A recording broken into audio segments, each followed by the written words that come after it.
নমস্কার বন্ধুরা, আমার আজকের রেসিপি মুরগির মাংস দিয়ে ওলকচু। চলুন রেসিপিটি দেখে নেওয়া যাক। প্রথমেই আমি এখানে একটি কড়াই নিয়ে তাতে দিয়ে দিচ্ছি পরিমাণ মতো সরিষার তেল। তেলটাকে ভালোভাবে গরম করে নিতে হবে। তেল গরম হয়ে গেলে আমি ওর মধ্যে দিয়ে দেবো কেটে রাখা ওল। এরপর দিয়ে দিতে হবে পরিমাণ মতো লবণ, পরিমাণ মতো হলুদ। এবার ওলকচুগুলোকে খানিকক্ষণ ভেজে নেব। বেশ খানিকক্ষণ নাড়িয়ে চাড়িয়ে ভেজে নেওয়ার পর এবার আমি এগুলোকে একটি পাত্রের মধ্যে তুলে নেব। ওলকচুগুলো তুলে নেবার পরে এবার ওই কড়াইতে দিয়ে দেবো আরও খানিকটা তেল। তেলটা গরম করে নিয়ে ফোড়নে দিয়ে দিতে হবে গোটা জিরা।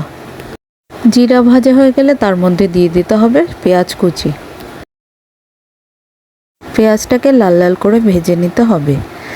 পেঁয়াজটা সুন্দর ভাজা হয়ে গেলে তার মধ্যে দিয়ে দিতে হবে আদা রসুনের পেস্ট। এরপর দিয়ে দিতে হবে জিরার গুঁড়ো।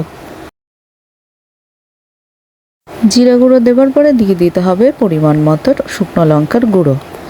তারপর দিয়ে দিতে হবে লবণ, হলুদ।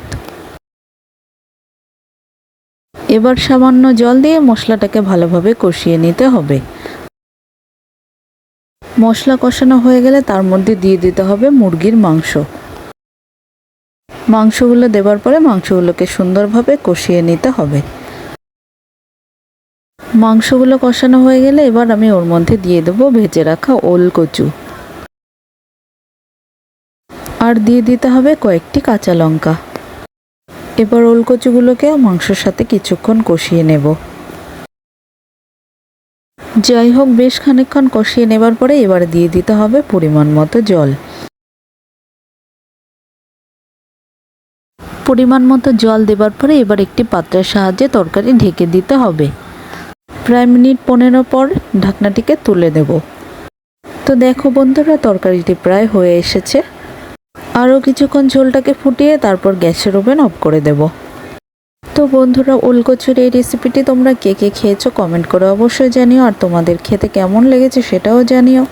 তো আমার রেসিপিটি যদি তোমাদের ভালো লাগে তো ভিডিওটিকে একটি লাইক করো এবং আমার চ্যানেলটিকে সাবস্ক্রাইব করে আমার পাশে থেকো।